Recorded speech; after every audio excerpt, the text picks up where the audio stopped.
ہم پیدا ہونے سے پہلے کے حسینی ہیں، لیکن اس سال کے ایام اعزاں میں خاص طور پر چہلوں اور آج کی ان مجالس میں جو عنایت ہے صاحب العصر کی، جو نگاہ خاص ہے امام وقت کا، اس کے تشکر کے لیے اور اس کے دوام اور تسلسل کے لیے برتر سلوات۔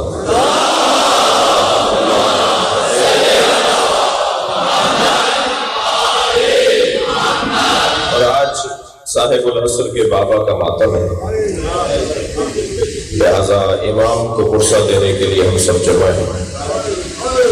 امام کی یاد میں اور حالات اور مسائل کو مد نظر رکھتے ہوئے میں نے اس سورے کی تلاوت کی ہے۔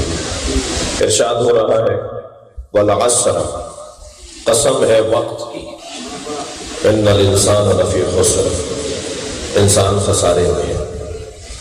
اللہ وقت کی قسم کھا رہا ہے، قسم بھی وقت کی وہ کھا رہا ہے جس کا وقت سے کوئی تعلق نہیں ہے۔ فلسفے میں ہمیں مدرسے میں پڑھایا گیا کہ اللہ قدیم ہے، اور صفات ثبوتیہ میں بھی ہمیں پڑھایا گیا بچپن میں کہ اللہ قدیم ہے، اور قدیم اسے کہتے ہیں جو وقت سے پہلے کا ہو۔ اب جب وقت ہی نہیں تھا تو ہم یہ نہیں کہہ سکتے کہ کب سے ہے، جس کے لیے کب کا لفظ ہی استعمال ہونا غلط ہے۔ لہذا اللہ ازلی ہے، اللہ ازلی ہے، اللہ ابدی ہے، تو جس کا تعلق ہی وقت سے نہیں ہے، اور لفظ بہتر کروں جس کا کوئی تعلق سے نہیں ہے، وہ وقت کی قسم کیوں کھا رہا ہے؟ عزیزان گرامی، ایک ایسی اذان اور اقامت ہے کہ جس کے بعد نماز نہیں ہے، اور ایک ایسی نماز ہے جس سے پہلے اذان و اقامت نہیں ہے۔ میں جنرل نالج کی بات نہیں کر رہا، پیغام دینا چاہوں گا، ایک ایسی اذان و اقامت ہے جس کے بعد نماز نہیں پڑھنی، اور ایک ایسی نماز ہے جس سے پہلے اذان و اقامت نہیں ہے۔ بچہ جب گود میں آتا ہے تو ایک کان میں اذان ایک میں اقامت کہہ کر اسے بتایا جاتا ہے کہ تمہاری شناخت کیا ہے، تم ہو کون، اور جنازے کی اذان و اقامت نہیں ہے۔ وہ جو اذان و اقامت کہی گئی تھی اس کی نماز اب پڑھی جا رہی ہے۔ صلوات پڑھے گا محمد و آل محمد۔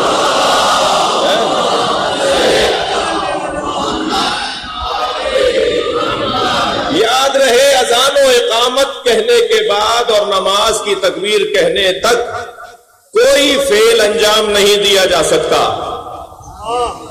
اگر دونوں کے درمیان میں کوئی فعل جو عبادت سے ہٹ کر ہو اگر انجام دوں گا تو دوبارہ اذان کہنی ہے، دوبارہ اقامت کہنی ہے، فاصلہ بھی نہ ہو اور کوئی اور فعل بھی عبادت سے ہٹ کے نہ ہو۔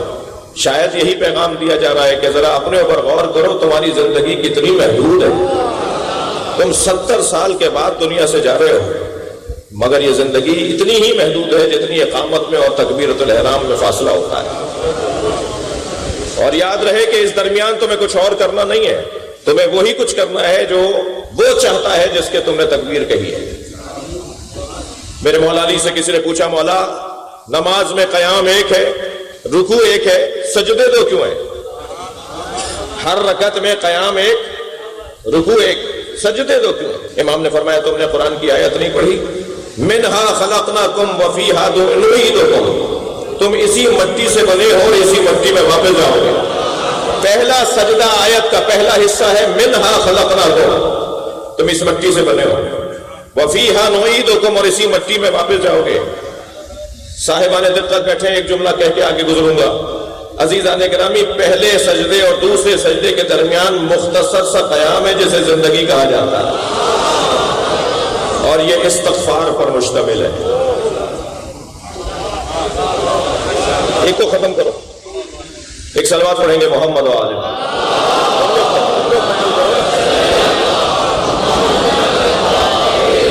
اس سے بہتر اور بلند صلوات نبی کی ذات۔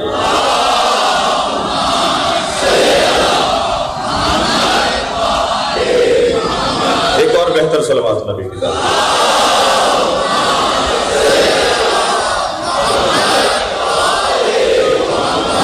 توجہ کر لی آپ نے؟ سارا مسئلہ وقت کا ہے بھائی، سارا مسئلہ وقت کا ہے، اور وقت کی قلت کو اور وقت کی کم سے کم مقدار کو آن کہتے ہیں، آن، جو سیکنڈ سے بھی کم ہوتا ہے، جو سیکنڈ سے بھی کم دورانیہ ہو اسے آن کہا جاتا ہے، آن، آنات، لمحات کہہ لیجئے، وقت۔ اچھا، وقت کی تعریف ہے، علم کی تعریف ہے، سخاوت کی تعریف ہے، غیرت کی تعریف ہے، شجاعت کی تعریف ہے، عزت کی تعریف ہے، آپ کی تعریف ہے، میری تعریف ہے، تعریف کی بھی تعریف ہے۔ منطق، علم منطق میں تعریف کی تعریف کر کے بتائی جاتی ہے کہ تعریف کہتے کسے ہیں۔ وقت کی بھی تعریف ہے، وقت کسے کہتے ہیں؟ حرکت کی مقدار کو وقت کہا جاتا ہے، حرکت کی مقدار، جی حرکت کی مقدار۔ یہ امام بار کا کب بنا تھا؟ یہ ہمیں نظر آ رہا ہے کہ یہ ایک جگہ پر کھڑا ہے، یہ ایک جگہ نہیں کھڑا، یہ حرکت کر رہا ہے، یہ حرکت کر رہا ہے، تبھی تو آپ مرمت کروا رہے ہیں۔ یہ اگر ایک جگہ کھڑا ہوتا تو اس کو کسی چیز کی ضرورت نہیں ہوتی، اس کے رنگ روغن کی ضرورت اس لیے پڑ رہی ہے کہ یہ حرکت کر رہا ہے۔ یہ انسان کی کمزوری ہے، یہ درخت حرکت کر رہا ہے، یہ جانور حرکت کر رہے ہیں، یہ پتھر حرکت کر رہا ہے، یہ رنگ بدلتا ہے، یہ حلیہ بدلتا ہے، یہ اپنا انداز بدلتا ہے، یہ اپنا سائز بدلتا ہے۔ حرکت کی مقدار وقت کہلاتی ہے۔ دقت چاہوں گا، میں نے ایک جملہ کہا ہے تو اسے اور بہتر کر لوں۔ مثلا یہ عمارت ہے، یہ حرکت کر رہی ہے، ہمیں محسوس نہیں۔ زمین حرکت کر رہی ہے؟ نہیں۔ کہاں ہل رہے ہیں ہم؟ کہاں یہ معاذ اللہ ہمارا گھر الٹا ہو گیا؟ جی حرکت ہے، یقین ہے کہ حرکت ہے، مگر ہمیں محسوس نہیں ہو رہا۔ تو یہ اپنی کمزوری کسی اور پہ نہیں ڈالو۔ اگر تمہیں صلوات پڑھے تو محمد وعلیہ وسلم،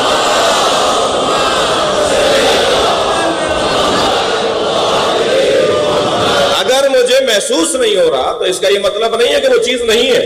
ایک صاحب کہنے لگے اگر ان کے امام ہوتے تو نظر آتے۔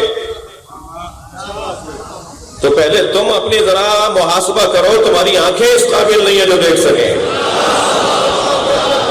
یہ جو امام تمہیں نظر نہیں آ رہے، یہ جملہ ہی غلط ہے۔ امام نظر آ رہے ہیں، ہم پہچان نہیں رہے ہیں۔ حاضر ہونا اور ہے، ظاہر ہونا اور ہے۔ میرا امام حاضر ہے، ہمارا امام حاضر ہے، ظاہر نہیں ہے۔ جس دن ظاہر ہو جائیں گے وہی ظہور کا دن ہوگا۔ اتنا بڑا مجمع حاضر ہے مگر مجھ پہ سب ظاہر نہیں ہے۔ برابر میں بیٹھا ہوا برابر والے کے لیے حاضر ہے، ظاہر نہیں ہے۔ مکے میں 40 سال تک نبی حاضر رہے، ظاہر نہیں تھے۔ ہمارے امام حاضر ہے، ظاہر نہیں ہے۔ جب ظہور فرمائیں گے تو مومنین کہیں گے ہم نے بارہا زیارت کی تھی، تو وہ حاضر تھے، ظاہر نہیں تھے۔ توجہ چاہوں گا، وقت مسلسل اپنے سفر کو جاری رکھے ہوئے۔ جب ہم دنیا میں آئے تھے تو شاید 1-2 بالش کے تھے، آج 6 فٹ کے ہو گئے۔ یہ جو دورانیہ گزرا ہے، اس سے کوئی جا کے اپنے آپ پر غور کرے کہ کتنا وقت گزر گیا ہے۔ جب یہ پوچھتا ہے اپنے آپ سے کہ میرا کتنا وقت گزر گیا، تو کہتا ہے کہ کچھ بھی نہیں گزرا، ابھی کل کی بات ہے۔ 2500 سال، 2500 سال تک حضرت نوح زندہ رہے۔ جب ملک الموت لینے آیا تو جانے کو تیار نہیں ہوئے۔ کہہ دیا جا کے اللہ سے کہہ دو کسی محبوب کو کوئی محبوب مارتا ہے؟ چلے گئے ملک الموت، واپس پلٹ کر آئے، کہا اللہ نے پیغام بھیجا ہے کہ کوئی محبوب سے ملنے کا شوقین نہیں ہوتا۔ پھر تیار ہو گئے جانے کے لیے۔ تو کہنے لگے اتنا رک جاؤ کہ میں دھوپ میں کھڑا ہوں، سائے میں آ جاؤں۔ تو میں کہا جی تشریف لائیے۔ حضرت جو ہے وہ سائے میں آئے، تو جب روح قبض کرنے لگا ملک الموت تو پوچھنے لگا کہ کتنے سال زندہ رہے ہیں آپ، کتنی عمر پائی ہے آپ نے؟ کہ اتنی جتنی دھوپ میں سے سائے میں آیا ہوں۔ یہ انسان عزیزان گرامی وقت میں گھرا ہوا ہے، مگر اسے وقت کے بارے میں پتہ نہیں ہے کہ اس کی اہمیت کیا ہے۔ میں اپنی بات کر رہا ہوں۔ لا کہنے میں کتنی دیر لگتی ہے، نہ کہنے میں کتنی دیر لگتی ہے، نہیں کہنے میں کتنی دیر لگتی ہے، اور ہاں کہنے میں کتنی دیر لگتی ہے؟ ایک لمحہ۔ مگر جو لمحے کی قیمت جانتا ہے وہ جانتا ہے کہ اگر میں نے بر وقت لا کہہ دیا تو پھر قیامت تک میری اطاعت ہوگی، جسے حسین کہا جاتا ہے۔ وقت کی قدر کرنے والے، بر وقت فیصلہ لینے والے۔ عزیزان گرامی، انسان اپنے اوقات کو اور اپنے زندگی کے لمحات کی قدر کرے۔ لوہا تولا جاتا ہے بڑے بڑے باٹوں سے، لکڑ پتھر تولے جاتے ہیں بڑے بڑے ظرفوں میں رکھ کر، مگر سونے کے لیے ترازو اتنا بڑا نہیں ہوتا، بہت چھوٹا سا۔ اور جب اسے تولا جاتا ہے تو وہ کلو کا باٹ رکھ کے سونا نہیں تولا جاتا، گرام اور ماشا اور تولا اس کا پیمانہ رکھا جاتا ہے، پھر سونا تولا جاتا ہے۔ معلوم یہ ہوا کہ جس کی قیمت زیادہ ہوگی اس کی سنجش کا، اس کی پیمائش کا، اس کے تولنے کا ظرف بھی ظریف ہوگا۔ پہلے میں طے کروں کہ میری زندگی میں لمحات کی قیمت کتنی ہے۔ اگر قیمت ہے تو یہ کیوں کہتا ہوں کہ میں 47 سال کا ہوں، یہ کیوں نہیں کہتا کہ اتنے کروڑ، اتنے لاکھ، اتنے ہزار، اتنے 100 منٹوں اور سیکنڈوں کا ہو گیا ہوں؟ اس لیے کہ میں نے اپنی زندگی میں اپنے لمحات کی قیمت نہیں جانی۔ وقت گزر رہا ہے بہت تیزی سے، کسی کو کچھ نہیں پتا کہ سانس جو اندر گیا ہے واپس بھی آئے گا یا نہیں۔ عزیزان گرامی، آج کی یہ مجلس مجھے ایک پیغام دے رہی ہے۔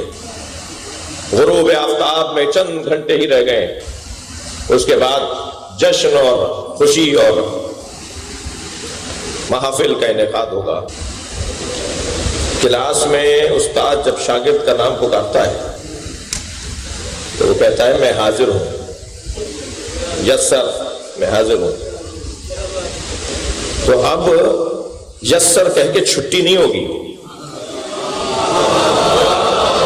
اب تو پڑھائی شروع ہوگی۔ صلوات پڑھیں ذرا محمد و آل محمد۔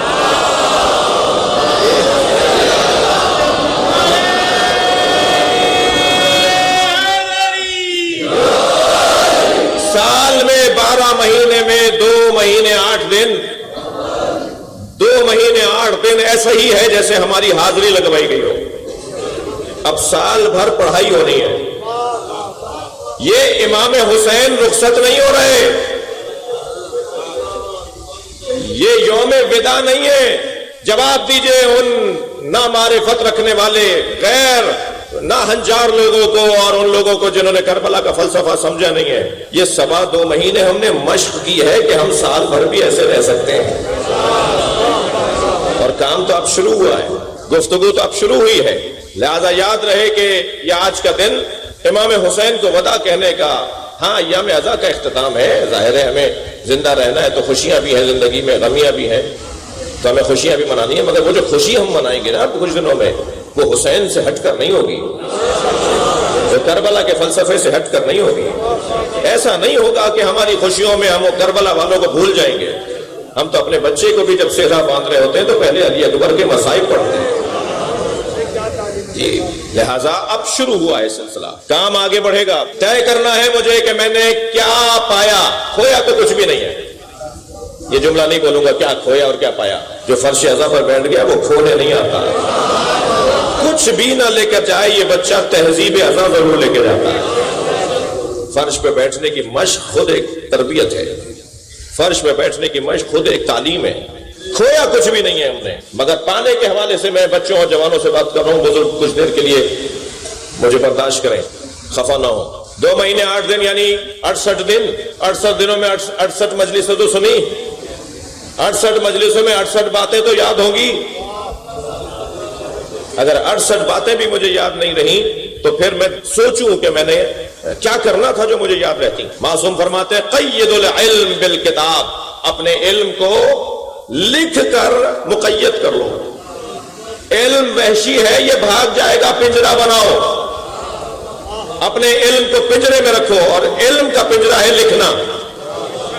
جب ہم قلم اور کاغذ پر اپنے معلومات کو اتار دیتے ہیں تو اپنے علم کو ہم نے پنجرے میں بند کر دیا ہے۔ قید العلم بالکتاب، لکھو اور اس کو مقید کر لو۔ طے کریں میرے بچے اور جوان، اس سے زیادہ نظام تعلیم، اس سے اچھا نظام تعلیم کہیں نہیں ملے گا۔ دنیا جائے دکھائے کون سی یونیورسٹی ہے، آکسفورڈ کیمبرج کون کون سی ہے، مجھے تو دنیا جہان کی بڑی یونیورسٹیوں میں جا کر دیکھیے ایسی کلاس کہیں لگی ہوئی ہے۔ سن 61 ہجری میں امام حسین نے عالمی اوپن یونیورسٹی کی بنیاد رکھی تھی۔ یہ امام بارگاہ اس کا ایک کیمپس ہے، اور یہ کلاس ہی عجیب ہے، یہاں کوئی جوتیاں پہن کر نہیں بیٹھا، سب جوتیاں اتار کر بیٹھے ہیں، اور مولا علی نے جوتیوں کا نام دنیا رکھا ہے۔ ہم اپنی دنیا چھوڑ کر آتے ہیں۔ یاد رہے اگر کسی امام بارگاہ میں جھگڑا ہو رہا ہو، اگر کسی مسجد میں لڑائی ہو رہی ہو تو جان لیجئے یہ جوتیاں پہن کے آئے ہوئے ہیں۔ ورنہ اللہ کی خاطر تو لڑائی نہیں ہوتی. صلوات پڑھیں ذرا محمد و آل محمد.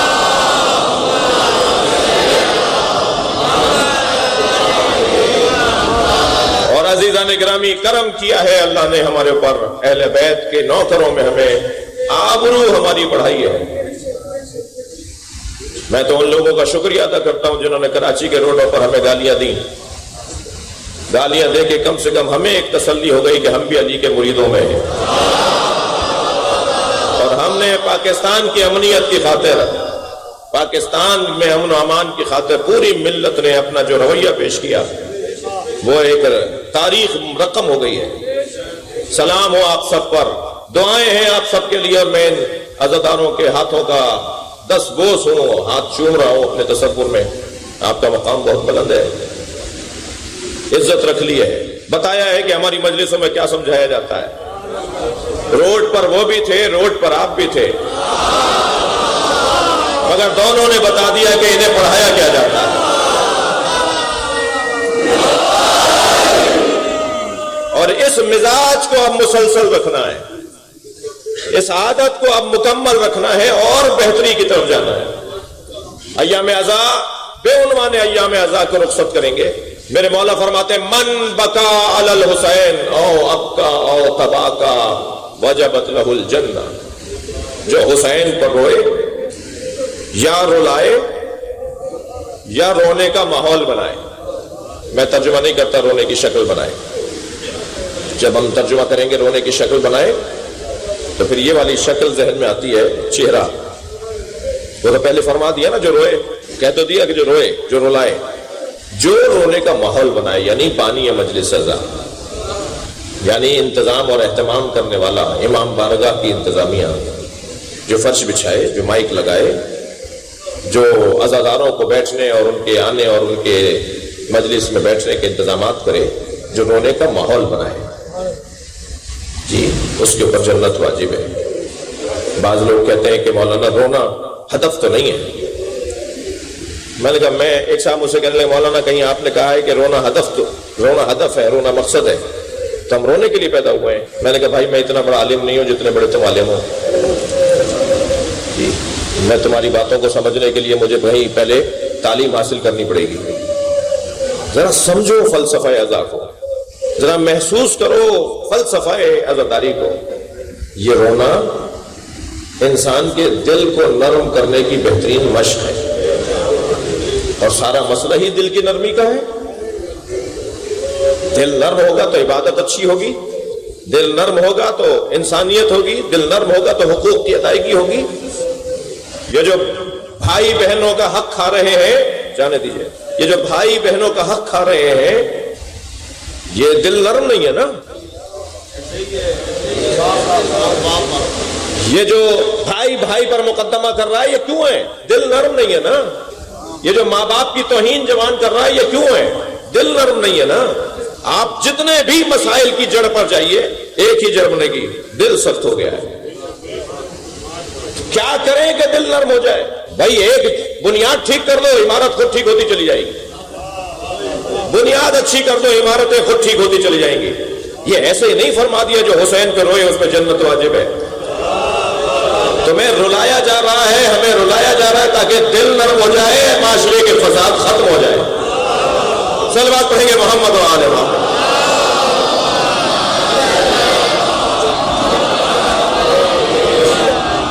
لہذا حکم ہے کہ رونے والوں کے لیے اہتمام کرو اور رونے کا ماحول بناؤ. یوں ہی معصوم امام رونے والوں کے لیے دعائیں نہیں فرماتے.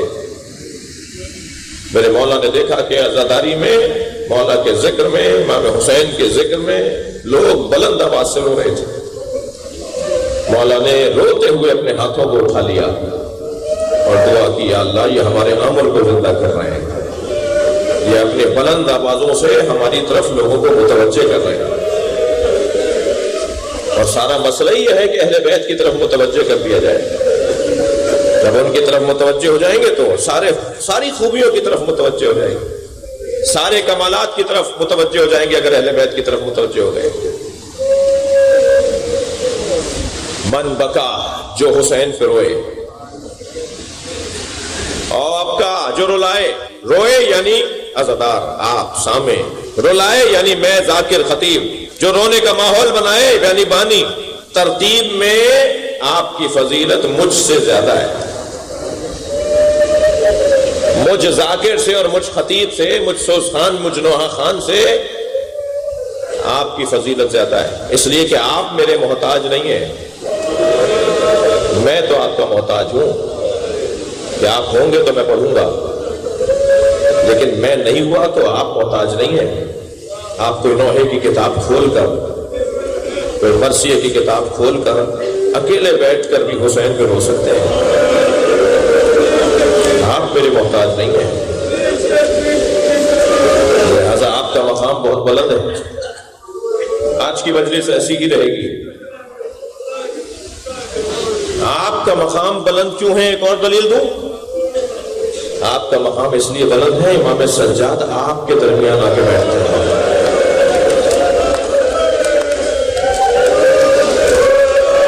امام رضا آپ کے درمیان آ کے بیٹھتے ہیں، اور مجلس میں خواتین بھی بیٹھی ہیں، ذرا ادب رہے، احترام رہے، آپ کے درمیان جناب زہرا آ کے بیٹھتے ہیں۔ علامہ مجلسی لکھتے ہیں تجی و فاطمہ، سیدہ مجلس میں آتی ہے، ماں مریم و سارہ و خدیجہ، بی بی کے ساتھ بی بی مریم ہوتی ہے، بی بی سارہ ہوتی ہے، بی بی خدیجہ ہوتی ہیں، وفی یدہا خرقۃ، اور جناب زہرا کے ہاتھ میں رومال ہوتا ہے، تسم دموع الباکین، بی بی رونے والوں کے آنسوؤں کو جمع کرتے ہیں۔ اجرکم اللہ، بڑا مقام ہے رونے والوں کا۔ جب خطابت نہیں تھی، جب ذاکری نہیں تھی، مرثیہ تھا۔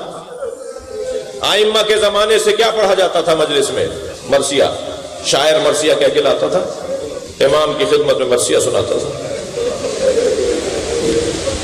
ہمارے اچھی ہوش کے زمانے تک تحت اللفظ مرثیہ کی باقاعدہ اشرے ہوتے تھے، اب وہ ہفتے میں ایک تحت اللفظ کی مجلس کہیں کہیں اشتہار سننے کو ملتا ہے۔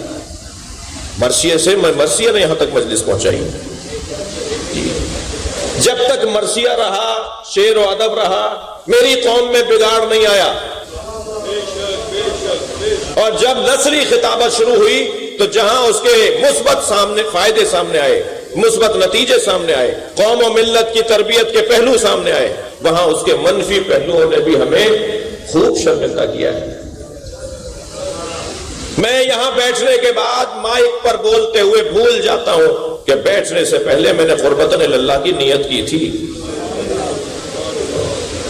میں یہاں بیٹھنے کے بعد بھول جاتا ہوں کہ مجھے بھی کہیں جواب دینا ہے، اور میں آپ کی عقیدتوں کے ساتھ کھیلتا ہوں، خفا نہ ہوں، میں اپنی برائی کر رہا ہوں، میں آپ کی محبت اہل بیت کے ساتھ کھلواڑ کرتا ہوں، جذباتی باتیں کر کے، غیر مستند باتیں کر کے، حتیٰ غیر اخلاقی باتیں کر کے۔ ایک بچہ اگر اٹھ رہا ہے، اسے کسی ضرورت کی وجہ سے جانا ہے باہر، وہ 2 گھنٹے پہلے سے آیا بیٹھا ہے مجمع اس کی وجہ سے کہ اگر دیر سے جاؤں گا تو جگہ نہیں ملے گی۔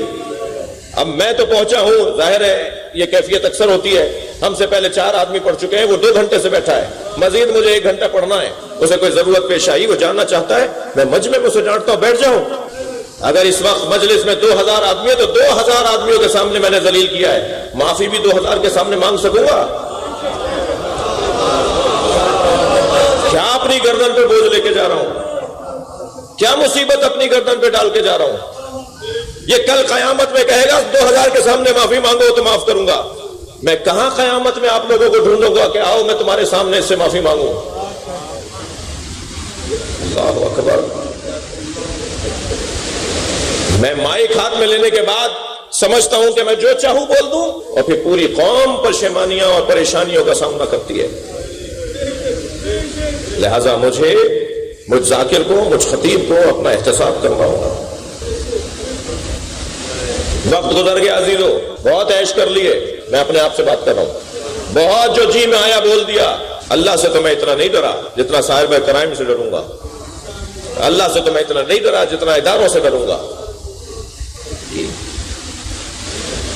ایک صاحب مجھ سے کہنے لگے مولانا یہ جو آپ درد رو رہے ہیں ان لوگوں کو بتا دیجئے اور اگر نہ مانے تو انہیں جانے دیجئے کہیں. میں بھی ہو کر آیا ہوں, میرا سافٹ ویئر چینج ہو گیا ہے, میرے سوچنے کا طریقہ بدل گیا ہے. خدا کے واسطے وہ دن نہ آنے دو اپنے اوپر. پاکستان سنی نے سوچا تھا, شیعہ نے بنایا ہے.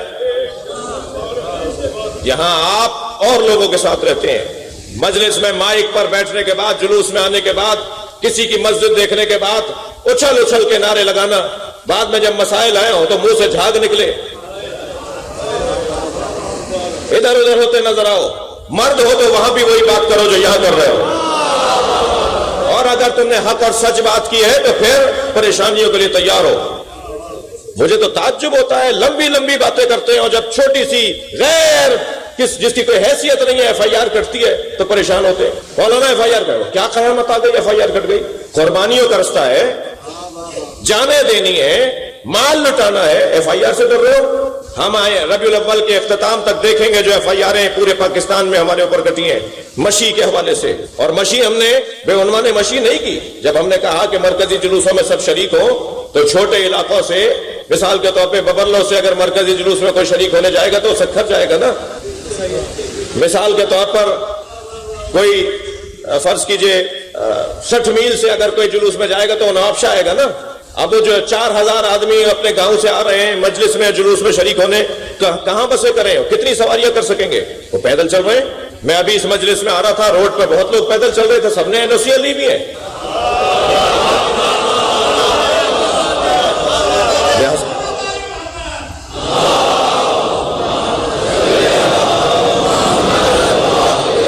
نہیں عزیزان گرامی, ہم موقع دیں گے اپنے ذمہ داروں کو ربیع الاول کے اختتام تک, اور ربیع الاول کے اندر اگر یہ ایف آئی آروں کا کوئی قانونی رستہ نکال کر انہیں ختم نہیں کیا گیا تو پھر آپ منتظر رہیے. رضاکارانہ طور پر ہم سب گرفتاریاں دیں گے.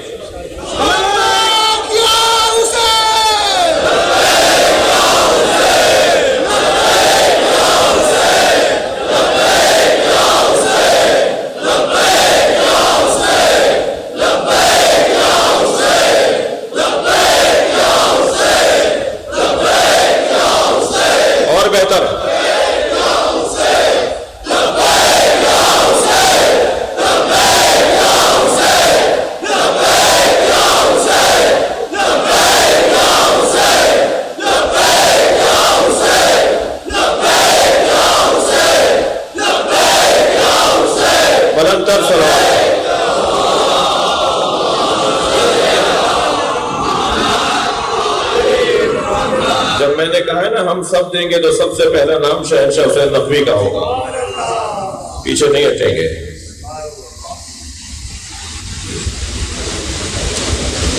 قربانیوں کا رستہ ہے, اس میں ہمیں اپنے جانوں کے نذرانے دینے کے لیے تیار ہیں, چند دن کے لیے جیل جانے کو تیار نہیں ہے. عزیزان گرامی, آپ کا مقام مجھ سے زیادہ بلند ہے. میں بیٹھا اوپر ہوں مگر حیثیت میں آپ اوپر ہیں. اور پھر میرے بعد اگر کسی کی حیثیت ہے تو وہ بانی کی ہے. یہاں الٹا ہے چکر, بانی زیادہ بڑا چودھری ہے جی. سال بھر وہ اپنے معاملات کو سیدھا رکھتا ہے, جن کے لیے کہہ رہا ہوں وہی سمجھیں, جو نہیں کرتے وہ پریشان نہ ہو. ایک جگہ ہم نے بات کی, کہنے آپ نے ہمیں کہا, میں نے کہا بھائی چور کی داڑھی میں تلکا, ہم نے تمہیں کب کہا ہے؟ تم ہو کیا ایسے, تم ایسے کام کرتے ہو کیا؟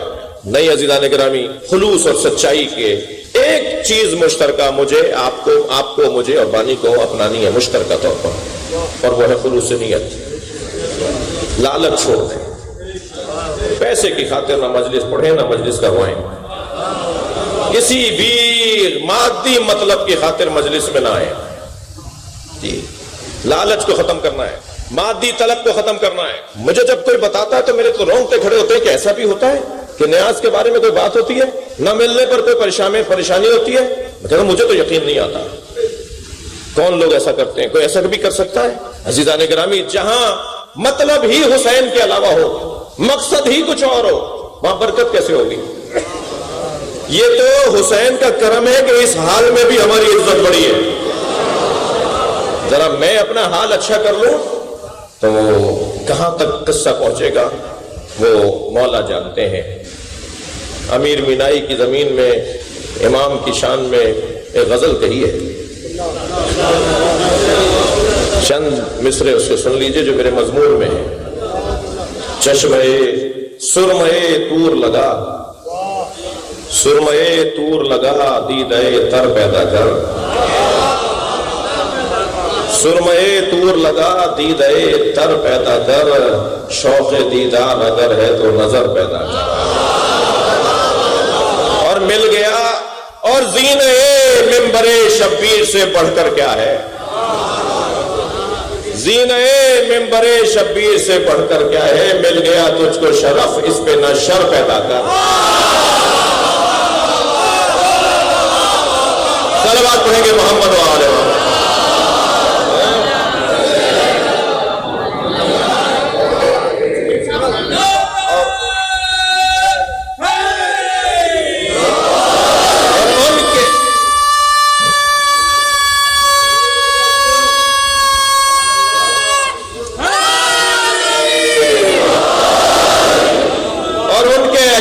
احسان چلے آتے ہیں، ان کے احسان پہ احسان چلے آتے ہیں، اپنی الفت میں بھی انداز دیگر پیدا کر۔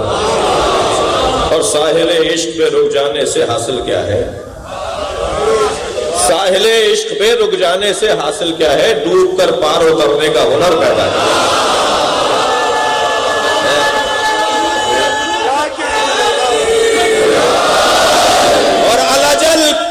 الاجل کہنے سے آ جائیں گے مولا کیسے؟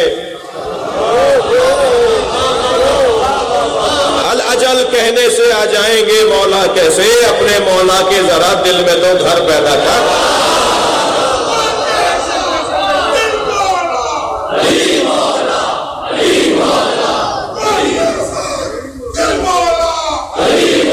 ماشاءاللہ۔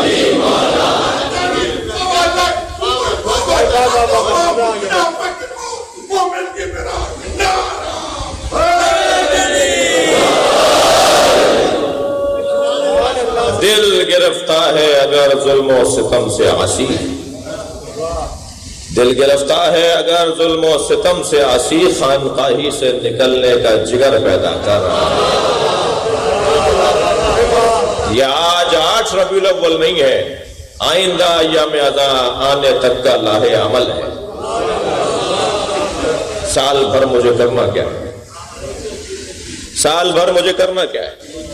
خلوص نیت کی مشق بڑھانی ہے، سچائی کی مشق بڑھانی ہے۔ کوئی میرا مطلب نہیں ہے، کوئی میرا مقصد نہیں ہے سوائے یہ کہ حسین راضی ہو جائے، اور جس سے حسین مولا راضی ہو گئے پھر اللہ اسی سے راضی ہے۔ سودا سستا نہ کیا جائے۔ تنگ بیٹھے ہیں، بعض دوستوں کو تو پہلو بدلنے کی جگہ بھی نہیں ہے۔ کچھ میرے دوست میرے عزیز دھوپ میں کھڑے ہیں، تکلیف میں آئے ہوئے نا، لیکن یہ تکلیف ہماری تکلیف محسوس نہیں ہو رہی، اس لیے کہ مجھے یقین ہے میرا یہ روتا ہوا چہرہ مولا حسین کی مادر گرامی دیکھ رہی ہے۔ ساری تکلیفیں وہ جلوس میں ہو، وہ مجلسوں میں ہو، وہ سب ختم ہو جاتی ہیں یہ سوچ کر کہ مجھے حسین کی بچی سکینہ دیکھ رہی ہے۔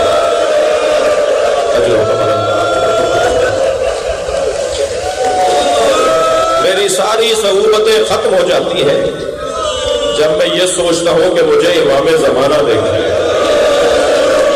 بلائیے آج جعفر طیار کے مرکزی امام بارگاہ سے نکلنے والے جلوس کی اس مجلس میں اپنے مولا کو بلائیے۔ یہ مجمع آپ کو غصہ دینے آیا ہے۔ مولا آپ نے اپنے بابا کے جنازے کو باندھا نہیں دیا، وہیں ہونے کے باوجود وہیں موجود تھے، مگر مصلحت الہیہ یہ کہ نماز جنازہ پڑھانے باہر آئیں اور پھر واپس اندر چلے جائیں اور پھر جنازہ چاہنے والے اٹھائیں۔ مولا آپ نے اپنے بابا کا جنازہ تو پڑھایا نا، سامرہ میں ہزاروں کی تعداد میں لوگ تھے جو امام حسن عسکری کے جنازے میں تھے،